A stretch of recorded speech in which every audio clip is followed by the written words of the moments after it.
want to tell you about a friend of mine called Jeff. He lives in Northern California in a tiny place called Eureka. And a couple of years ago, he told me about this old military guy that gave him some advice that stuck to him like glue. And one day, Jeff was up painting this guy's gutter, and he looked down and he said, "You got any advice for a guy like me?" And the old guy paused for a second and he thought, and then he looked up and he said, "When you see your bride walking down the aisle," he said, "press record." He said, "Make sure you actively press record in your mind." And then he said a bit later, when you hear this call, "Daddy, Daddy, come look, come see what we're doing." He said, whatever you're doing or whatever you're holding, just stop it and put it down. He said, you don't get so many of those. Jeff told me this story, and I tell it to as many people as I can, especially my buddies just before their wedding day, because he seems to really get something about the value of our moments. He seems to understand that they are potent pockets of life, that when we pay attention to them and notice them, experience them fully, they make our lives worth living. And we spend our time, our days, our weeks, and our years bumbling along, hoping that we will stumble into another one, then hope that we haven't experienced our last. A couple of months ago, I was driving down from Jeff's house back to San Francisco to work for the week. And I was listening to my Spotify at sunrise, and a song came on by a guy called Copson. And it stirred me and resonated deeply with me. And the lines in the chorus go, "And the moments that you live for, where are they now? Do you remember, where are they now?" And it really got me thinking. It stirred me up, and I started thinking about moments and about the value of them. And if any of you ask my friends or my family, they will tell you that I have the worst memory going. I can't remember what I had for breakfast, or even if I had breakfast. Can't tell you what we did last night. And the disappointing part for me is, even if I really enjoyed the evening that we spent together last night, until you trigger my memory, or until I look at a photo, I might even struggle. And that's deeply disappointing, because sometimes people think that I wasn't really there, and I was. So I listened to this song, and I was really thankful for the technology that I have that helps to trigger and activate my memories. But sometimes I've been in situations where people have taken tech too far and allowed that tech to actually corrode the actual moment itself. And we drove for 2 days through the Texan heat at 42 degrees in a school bus with all my buddies. And we finally got to the Grand Canyon, and my buddy Steve is a photographer, and he jumped out of the bus, and literally before his feet hit the floor, he was already snapping photos. And honestly, he must have taken tens, if not hundreds, of photos of the Grand Canyon. And after a while, I just kept looking over. I was like, I can't handle this. And I shouted, "Steve, we're at the flipping Grand Canyon, man. Look at it with your eyeballs, not just through the lens." You know, and he smiled and he put the camera down. And we had a moment, actually, that neither of us will need any help in remembering at all. And I realized through these different things, as I was listening to this song, that there's so much value in moments for me. And if they're valuable to me, who else might they be valuable to? And actually, when you think about the social web products that we use, we are at the heart of all of that. We are the product. And it's our eyeballs that fuel that economy. And about a year ago now, I used a website that doesn't capture moments, but tries to help you create them. And I took a little experiment into the land of online dating. And not many of you will probably admit to it, but I'm sure some of you have tried it too. And I didn't think this kind of thing would suit a guy who lives in a shed. I didn't think there'd be many girls there online that are looking for a guy like that. But I thought I'd give it a crack anyway. And I signed up, and a week later, this American girl, Sarah, reached out and said, "Oh, it'd be cool, it'd be great to meet you. Why don't we go for a date?" And I've never done anything like that before or since, but it was actually a really great evening. We enjoyed each other's company. I made her laugh. I scared her a little bit through talking about how I Google stalked her and Facebook stalked her beforehand, but it seemed to be okay, thankfully. We had a great evening, but I was thinking about it and reflecting about it afterwards. And actually, one thing that did happen 2 weeks later, my friends found that profile online, and they actually pulled it up in front of 15 of us and really called me out. So that was kind of embarrassing. But overall, I still really enjoyed the experience.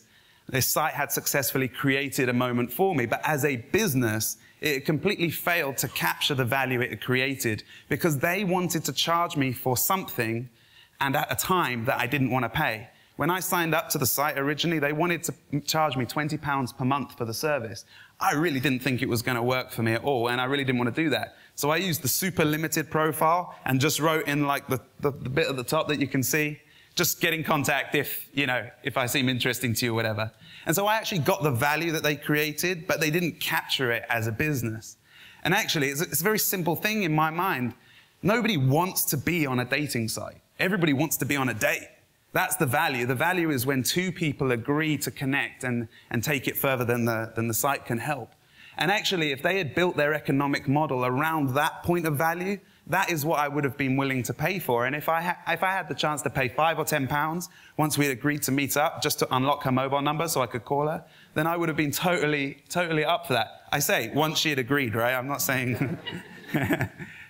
So, and for me, that's one example of understanding the point of value. But there's loads of social media, social businesses out there that seem not to be able to understand their point of value and be able to charge people, because we're pretty reasonable people, right? We're willing to pay for things where we see the value. And most social services don't want to charge you because they want to get as much data as possible and you to live as much of your life or record as much of your life within their world as possible. So it means it's free and we become part of the product, which is awesome. We love stuff to be free. And that also means, as we're reasonable people, that we understand that these companies need to make money, they need to be able to hire great staff, and they need to be able to continue to develop to cater for our needs. So I think we get they've got to make money. And so that probably means that they need to engage brands that want to connect with us and want to build a relationship with us, hopefully to sell us something or to let us know about what they do for some kind of future point where we might make a choice towards their world. But I guess the thing I've observed recently in my own life is that there gets a sense of frustration and sometimes disappointment when the fundamental agreement or anticipation for what this world is offering us gets kind of altered or changed further down the road. And that feels especially painful if that gets altered, especially when money starts coming into the equation, i.e. a company gets VC backed, it gets towards IPO, and they start turning the screw on how to make money. And if the way they want to make money is not in alignment with why you're actually there, then it becomes frustrating. And actually, the more money they seek to make, the less enjoyable your user experience can be. But it hasn't always been like that. I've seen some good examples of businesses. And when I was 19, I set up a little company. We managed people's ads on Google, and we were just rotten little teenagers running around, learning how to do this stuff. And I was the oldest at 19. I think we got up to about 20 staff. I was lucky enough to sell it when I was 21.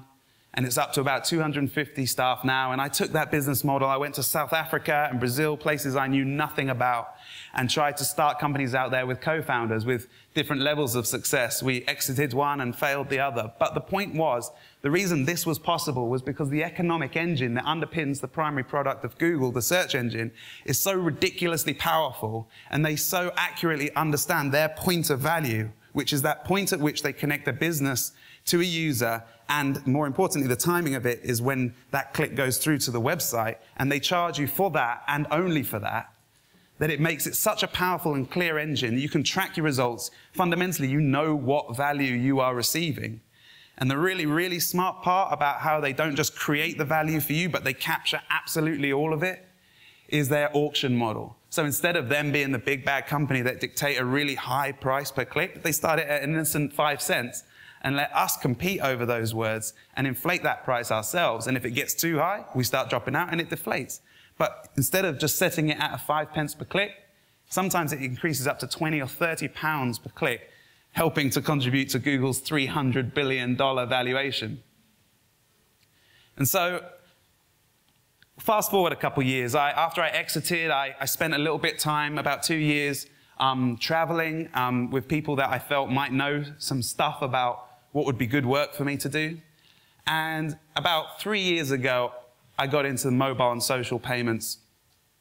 And then 2 years ago, we founded Givey, which was our second attempt at trying to solve this issue of how do we make giving a part of people's everyday lives. And fundamentally, Givey is a social giving platform. It's here to connect passionate people to the causes that they care deeply about and help them take small everyday actions so that they can be a regular part of the solution for the thing that they care about. Ultimately, it's about getting a bit of their attention every day. And so I've been trying to pull together, we're lucky enough last year to raise about $1 million for Givey so that we could focus this year on how do we build a robust economic engine like the likes of Google, married with the power that we know and we understand that happens in the frontal lobe when it comes to giving. Dopamine gets set off. How do we marry those two powerful elements with the power that we know is incumbent within these social networks that we love and use every day? And that's been our objective, and I'm really proud to say that myself and the team have come up with a model that we believe gets all of the very different stakeholders in the Givey ecosystem to come together in alignment so that fundamentally we're here to support you to get more money to go to the causes that you care about. We get the brands that are interested in you to match you, and we only ever get paid by the company. We don't charge charities or the users. So fundamentally, we just charge businesses for getting involved in your giving moments. But you don't mind. Well, if you don't want to, you don't have to. But if you like it, then you can, and more money goes to the cause that you care about.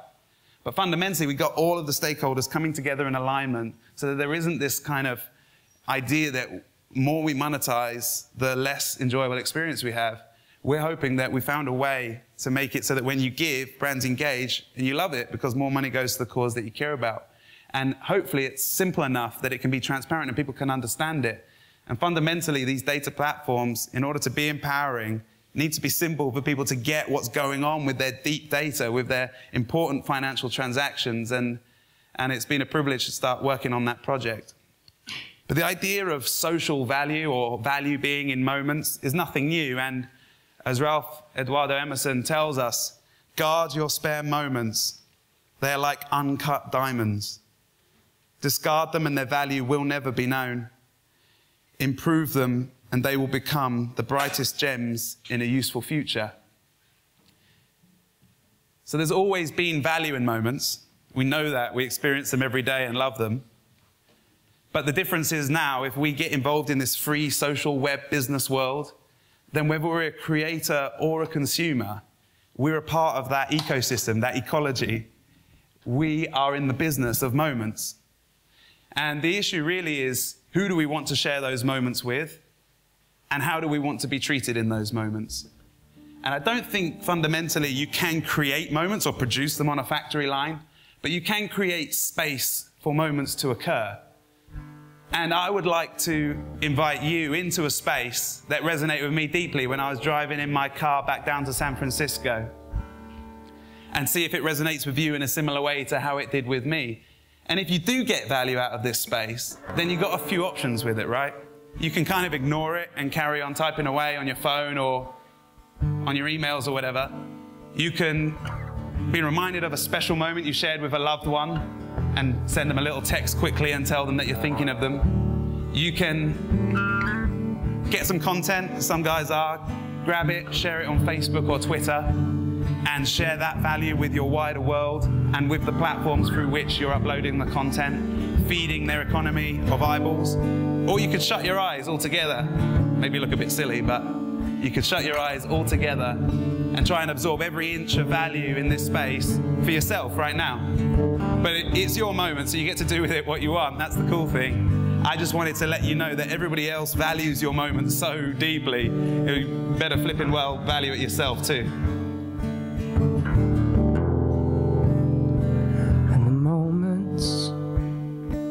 That you live for, where are they now?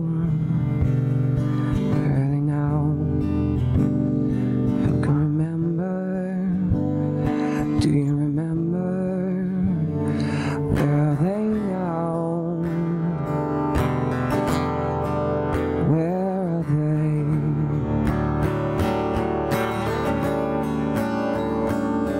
I told you patiently we waited for one more day like any day. You know you'll find a way. Are you waiting? Are you waiting? Oh, the moments that you live for, where are they now? Where are they now? And do you remember? Who can remember? Where are they now? Where are they now? Where are they? Oh, where are they? Oh, where are they?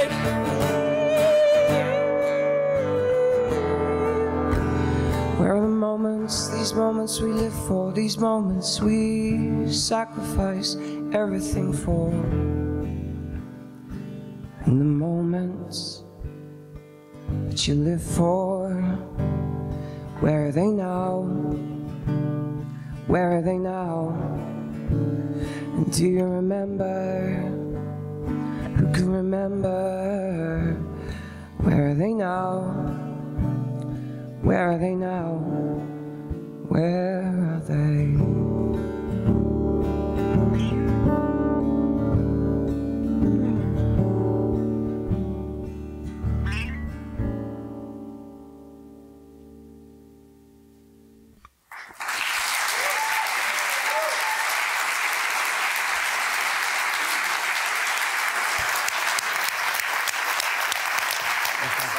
Thank you.